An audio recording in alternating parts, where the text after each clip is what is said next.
Good morning बच्चों, स्वागत है आपका हमारे यूट्यूब चैनल पे। आप लोग क्लास में आ जाइए। आप लोग कैसे हो? चलिए, तो आज आप लोग क्या पढ़ने वाले हो? हिंदी व्याकरण में उपसर्ग और प्रत्यय, है ना। हम आपको पढ़ाने वाले हैं उपसर्ग और प्रत्यय। आप लोग रेडी हो? चलिए, तो मैं आज स्टार्ट कर रही हूँ आपकी क्लास को। आप लोग रेडी हो जाइए। ठीक है बच्चों, क्या पढ़ने वाले हो आप लोग? उपसर्ग और प्रत्यय। उपसर्ग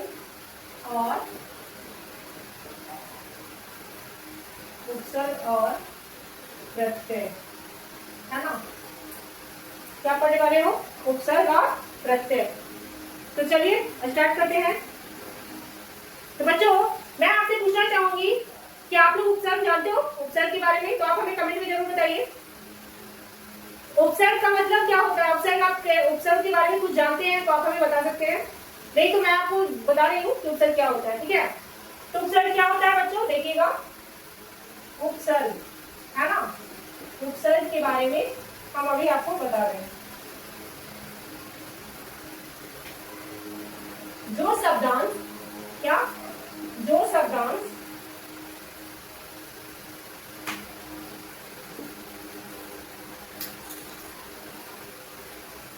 जो शब्दांश किसी मूल शब्द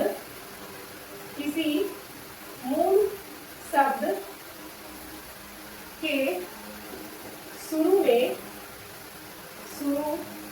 में जुड़कर, क्या यानी आगे में जुड़कर उसके अर्थ में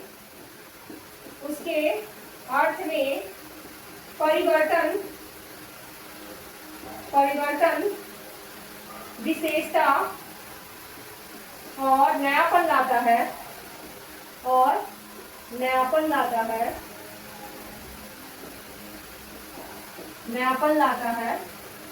वह उपसर्ग कहलाता है। क्या कहलाता है बच्चों? उपसर्ग। यानी कि वैसा शब्द जो उपसर्ग क्या होता है? किसी भी शब्द के आगे जुड़कर उसकी विशेषता में या उसके शब्द में कुछ नयापन लाता है तो वो क्या कहलाता है? उपसर्ग कहलाता है। जैसे क्या बच्चों? जैसे में देखिए क्या होगा?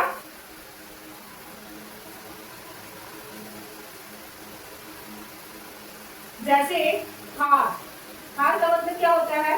पराजय। क्या होता है? पराजय, है ना। हार का मतलब क्या होता है? पराजय। इसमें हम क्या जोड़ देते हैं?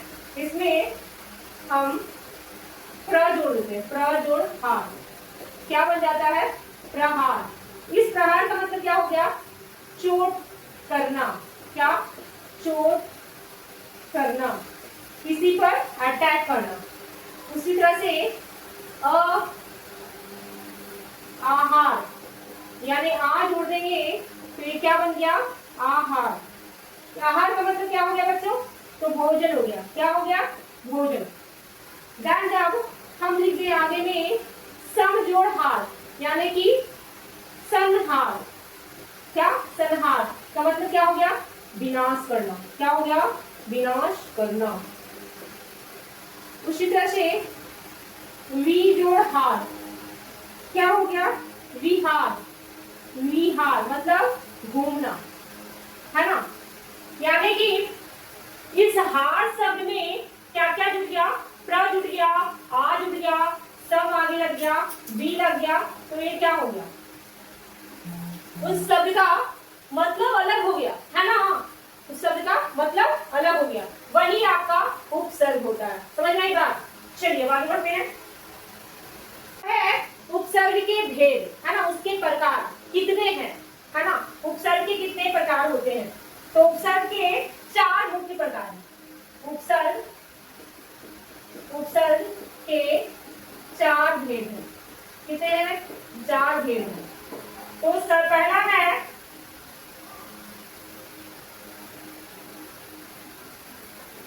सबसे पहला है तत्सम उपसर्ग। क्या है बच्चों? तत्सम उपसर्ग, है ना। पहला है तत्सम उपसर्ग। ये संस्कृत की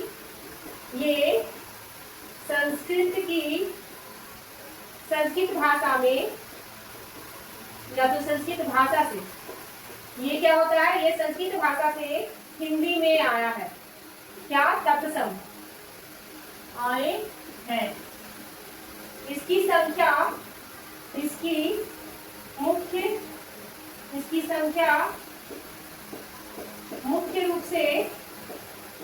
रूप से 22 है। कितनी है? 22 है।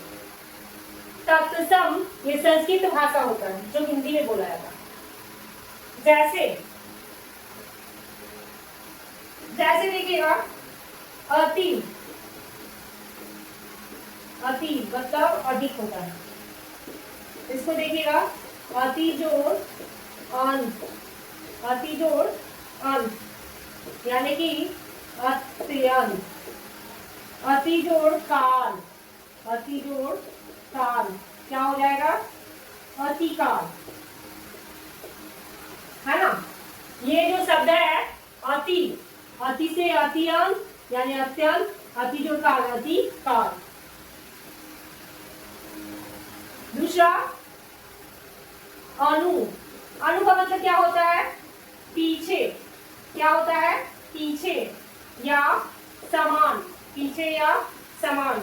इसमें देखिएगा, अनु जोड़ रूप क्या होगा? अनुरूप। फिर है अनु जोड़ चर, अनुचर, है ना। देन आगे दुर, इसका मतलब होता है बुरा या कठिन। तो देखिए, दुर्भाग्य क्या हो जाएगा? दुर्भाग्य।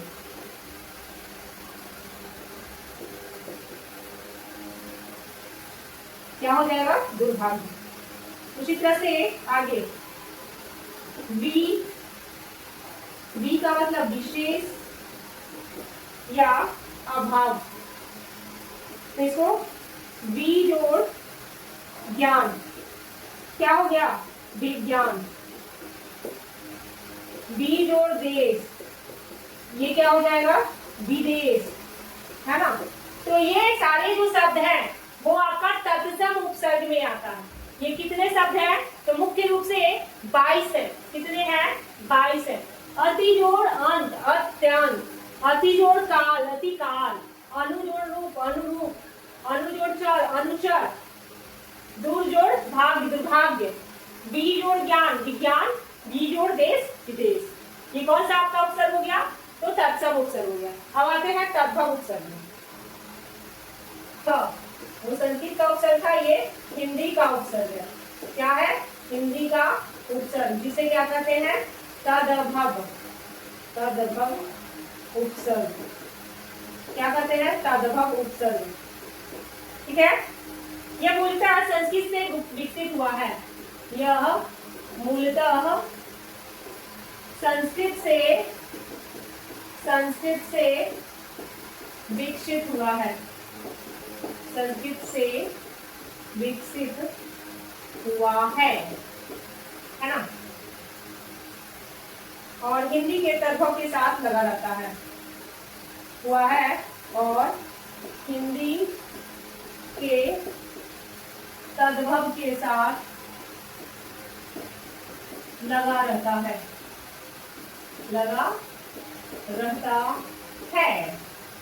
देखिए यहाँ पर आपका क्या रहे? अ या अनु, है ना, जिसका अर्थ होता है अभाव या निषेध, है ना। तो ये क्या बन जाएगा बच्चों? अ जोड़ छूत, क्या हो गया? अछूत, है ना। दूसरा अध मतलब आधा। ये क्या हो गया? अध जोड़ पका, अध पका,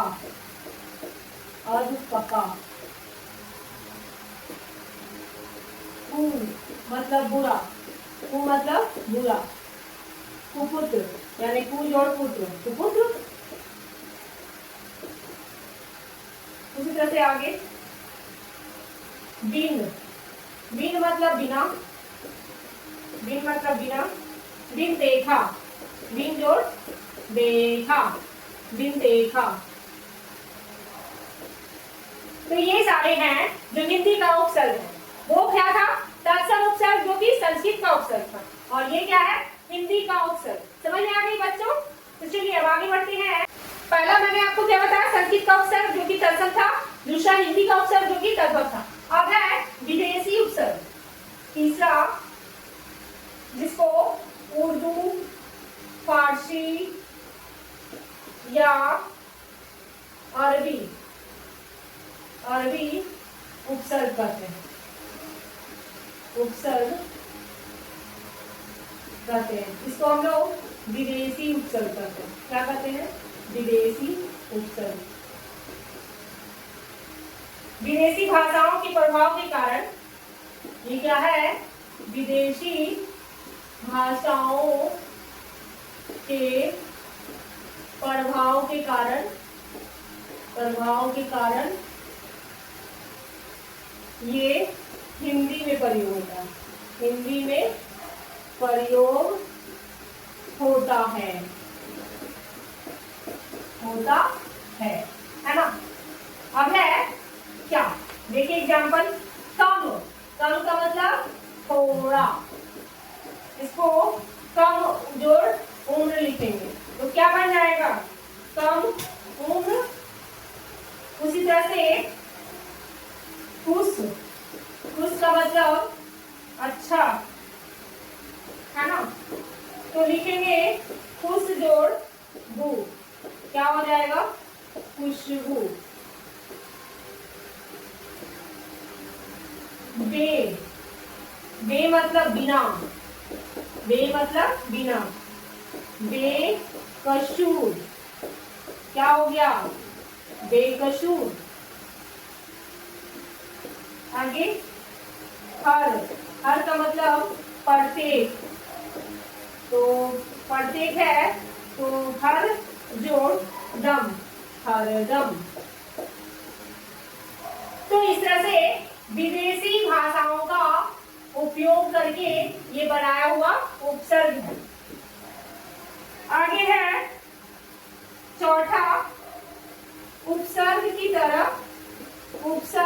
तरफ प्रयुक्त होने वाले संस्कृत के अव्यय कौन कौन से हैं? देखिए संस्कृत में कई होता है। अंतः, अंतः का मतलब क्या होता है बच्चों? भीतर, अंतः मतलब भीतर। तो देखिए अंतःकरण, क्या होगा? अंतः जोड़ करण, क्या लिखाएगा? अंतःकरण, है ना? अंतरराष्ट्रीय, यहाँ अंतः जोड़ राष्ट्रीय, क्या लिखेंगे इसको? अंतरराष्ट्रीय, अंतरराष्ट्रीय। फिर सूत्र से है पुनर, पुनर का मतलब होता है फिर, तो इसको लिखेंगे पुनर जोड़ जन्म, क्या हो जाएगा? पुनर्जन्म। अगर कुछ और है पुनर्निर्माण, तो पुनर जोड़ निर्माण, तो क्या हो जाएगा बच्चों? पुनर्निर्माण, पुनर्निर्माण। तो ये आपका उपसर्ग, कौन सा? उपसर्ग का 4 भेद। कौन कौन सा था? संस्कृत का उपसर्ग, हिंदी का उपसर्ग, उर्दू, फारसी, अरबी का उपसर्ग, और ये उपसर्ग की तरह ही प्रयुक्त होने वाले संस्कृत के अव्यय, जो कि आपका इससे ये बनकर दिखा रहा है। समझ में आने बात? अब हम चलते हैं प्रत्यय की ओर। तो बच्चों अभी आपको मैंने बताई वो क्या था? उपसर्ग। अब है प्रत्यय। क्या? प्रत्यय। जिस शब्दांश में, यानी जो शब्दांश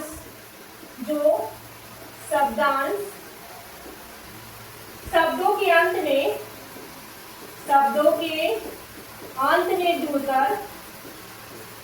में जुड़कर उनके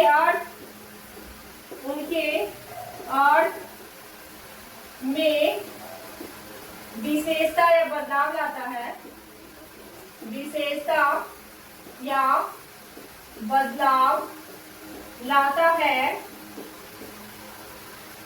उन्हें प्रत्यय करते हैं, उन्हें प्रत्यय कहते हैं, है ना। प्रत्यय का अपना कोई स्वतंत्र रूप नहीं होता उपसर्ग की तरह। प्रत्यय का अपना कोई स्वतंत्र रूप नहीं होता है, नहीं होता है, और ना ही इनका स्वतंत्र रूप से प्रयोग किया जा सकता है,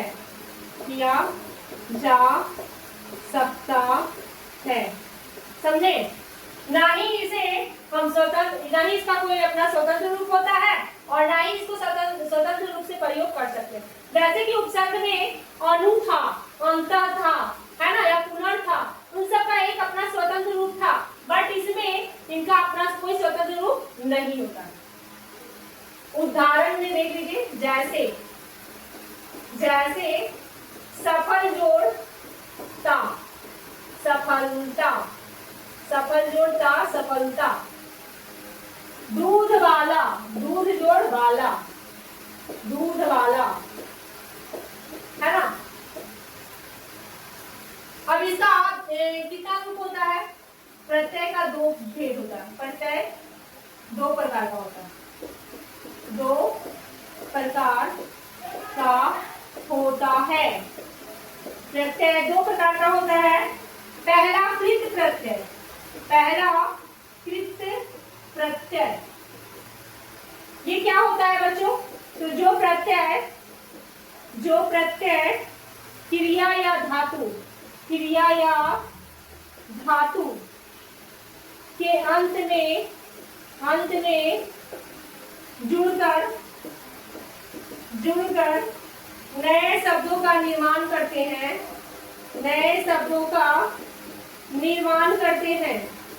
निर्माण करते हैं, उन्हें कृत प्रत्यय कहते हैं, उन्हें कृत प्रत्यय कहते हैं। यानी कि जो क्रिया के अंत में या धातु के अंत में जुड़ता है वो आपका कृत प्रत्यय होता है ना। जैसे और इनसे बनने वाले शब्दों को क्रीडंत प्रत्यय कहते हैं। क्या कहते हैं? क्रीडंत प्रत्यय कहते हैं। समझ आएगा? जैसे इसमें देखिएगा बच्चों, जैसे इसमें होता है क्रिया के साथ उदाहरण देखिएगा। लिख क्या है? एक धातु है ना। इसमें आवट लिख देंगे तो क्या हो जाएगा? लिखावट। क्या हो जाएगा? लिखावट। उसी तरह से तैर भी क्या है? क्रिया है। क्या है? क्रिया है। इसमें हम आप जोड़ दें तो क्या बन जाएगा? तैराक। देन उसी के बाद पढ़ है।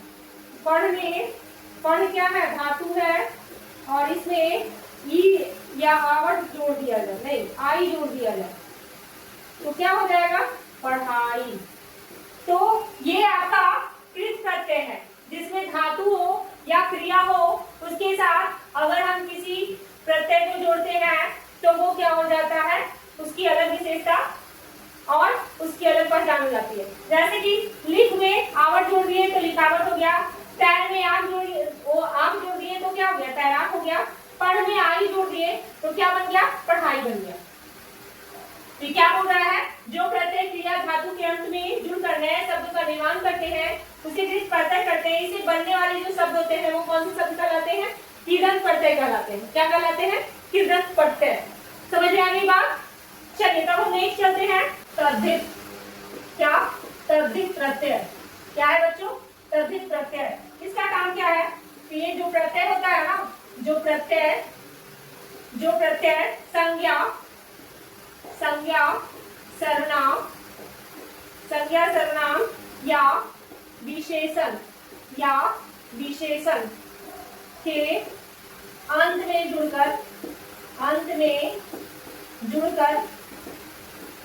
जुड़कर नए शब्द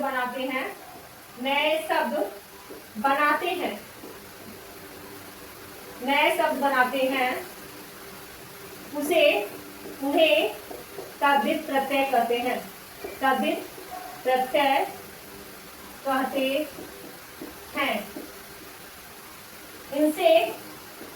इनसे बनने वाले शब्द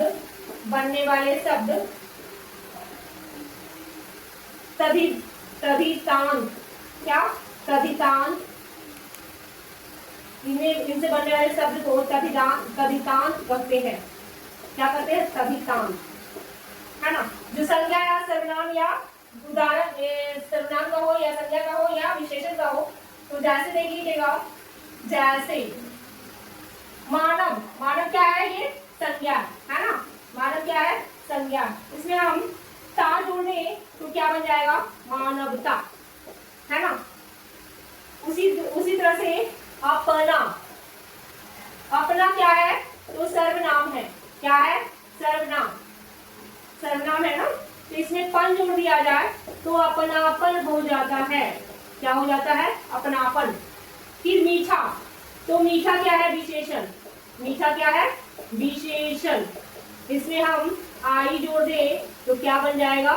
मिठाई, है ना। क्या बन गया? मिठाई। तो ये आपका तद्धितांत है। कौन सा शब्द बन गया? तद्धितांत। अब एक चीज है, हम एक उदाहरण देखेंगे। एक ही शब्द में हम क्या बनाएंगे? उपसर्ग और प्रत्यय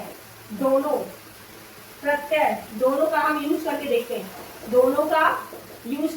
हैं। प्रयोग, है ना।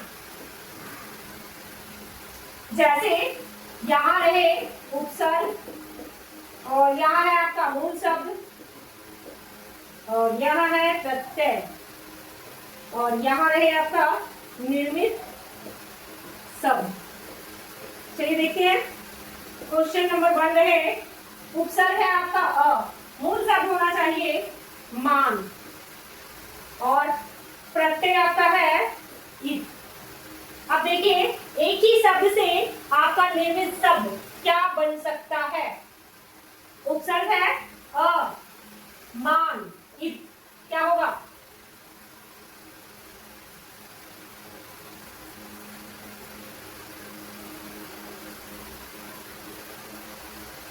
अप होगा। क्या? अपमानित। क्या बन जाएगा? अपमानित। क्या बन जाएगा? अपमानित। आगे आपका प्रत्यय, आगे आपका उपसर्ग है और पीछे क्या है? प्रत्यय। मूल शब्द क्या है? मान। एक ही शब्द में हम बनाए हैं। अब है दूसरा, देखिएगा बच्चों, उप है उपसर्ग और कार है आपका मूल शब्द और ई है जो प्रत्यय है। तो हम क्या बना लेंगे इसको? उपकारी। क्या बन जाएगा? उपकारी।